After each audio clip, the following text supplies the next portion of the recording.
삼성전자가 액면 분할을 결정하게 되면서 액면 분할이 진짜 주가 상승에 직접적인 영향이 있는지 아니면 없는지 궁금해집니다. 영향이 있다고 생각하는 사람들도 꽤 많이 있고요. 그리고 영향이 없다고 주장하시는 분들도 꽤 많아서 이 논쟁은 꽤 오랫동안 이루어져 온 논쟁입니다. 이에 관한 연구도 상당히 많이 진행이 됐고요. 자, 먼저 액면 분할이 주가 상승에 영향을 준다고 주장하시는 분들은 대부분 거래량 확대에 대한 기대감을 내비칩니다. 거래량이 확대되고 주가 단가가 낮아지니까 많은 사람들이 거래를 하면서 주가가 올라갈 것으로 기대를 하는 것이고요.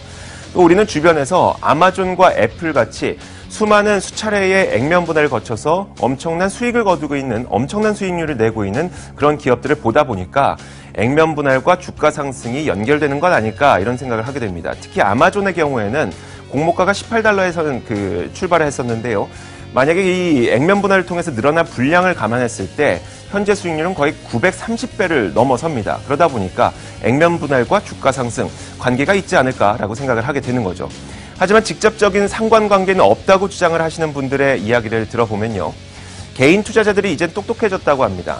예전처럼 비싸다고 안 사고 주당 가격이 싸기 때문에 사는 그런 투자자들은 많지 않아졌고요.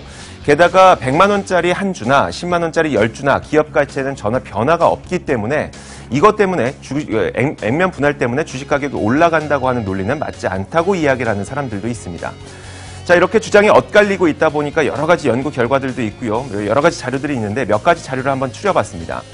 자, 먼저 한국거래소에서는요, 2014년에 초고가주, 그러니까 정말 주식 가격이 비싼 몇 개의 주식을 토대로 액면 분할하기 전후에 주식 가격의 변화를 한번 살펴봤는데, 대표적인 SK텔레콤이 액면 분할을 한 이후에 2개월이 지나니까 25.9%의 주가 상승이 나타나더라는 겁니다. 자, 그리고 제일기획의 액면 분할 전후의 주가 상승률을 보니까요.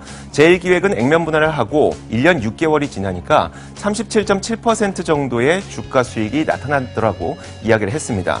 하지만 이 결과를 보면 2개월과 1년 6개월은 격차가 꽤 크죠. 기간의 격차가 큽니다. 그러니까 수익률을 산정하는 기간이 언제로 잡느냐에 따라서 이게 액면 분할한 이후에 주가가 올랐다고 볼 수도 있는 거고요.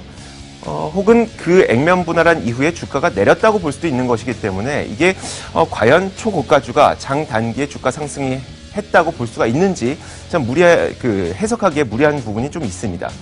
자, 이어서 한국투자증권의 그걸 보면요.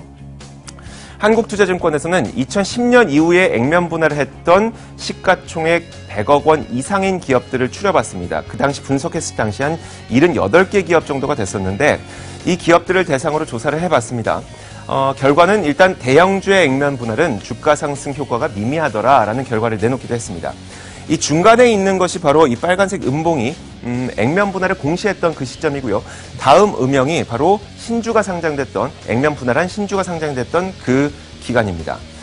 대형주만 보면은 우리가 이 갈색 그래프를 따라오면 되는데 액면 분할을 공시한 이후에 오히려 대형주들은 주가가 하락하더라는 겁니다. 그리고 신주가 상장됐던 그 이후에도 대형주의 주가는 오히려 하락하더라는 이런 결과를 가져오게 됩니다. 물론 중간에 잠깐 주가가 올라가는 측면도 있긴 있지만 결과적으로 길게 놓고 봤을 때는 이게 주가가 올랐다고 봐야 되는 건지 아니면 좀 그냥 보합권에 있었다고 봐야 되는 건지 하락했다고 봐야 되는 건지 참 애매합니다. 게다가 2010년 이후에 있었던 78개 기업만 분석을 했기 때문에 이것이 중소형주로 갔을 때는 어떻게 달라질 것인가 이것도 좀 결과는 해석에 따라서 달라질 수가 있게 됩니다. KB증권에서도 내놓은 자료가 있는데요.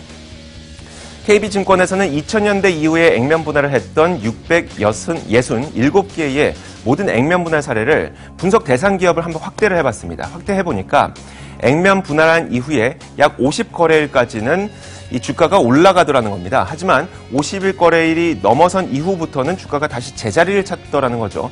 이것도 마찬가지로 기준 시점을 50거래일로 우리가 만약에 산정을 했을 때에는 액면 분할한 이후에 주가가 올랐다고 볼 수도 있는 거지만 기준 시점을 120일까지로 늘려봤을 때에는 주가가 다시 제자리를 찾았다고도 볼 수도 있는 겁니다. 그렇기 때문에 물론 KB증권에서 액면 분할 장기적으로 유의미한 요인이 아니라고 분석을 했습니다. 마찬가지로 실제로 이 기준 시점을 어디에 놓느냐에 따라서 액면 분할이 정말 주가 상승에 영향을 줬는지 안 줬는지 결과는 좀 달라지게 됩니다. 그래서 정리를 해보면요. 액면 분할과 주가의 관계를 검증하기 위한 여러 가지 연구 자료들이 있지만 수익률 산정 시점을 언제로 정하느냐, 또 분석 기업을 몇 개에 포함시키느냐, 여기에다가 기준 시점을 공시 시점인지 아니면 실제 신주가 상장된 그 시점인지 이것으로 놓느냐에 따라서 결과는 다 달라지더라는 겁니다. 그래서 아마 앞으로도 이 액면 분할과 주가와의 상관관계에 대한 논쟁은 계속 이루어질 텐데 다만 거래량이 늘어난 것만은 분명합니다. 그래서 혹자는 이런 이야기를 하기도 합니다. 결국 이 논쟁에서 한번 물러서 있지만 남몰래 조용히 미소 짓고 있는 것은 거래량이 활성화될 때 웃게 되는 증권업종이 될 것이라는 이야기도 합니다. 시장을 읽는 남자입니다.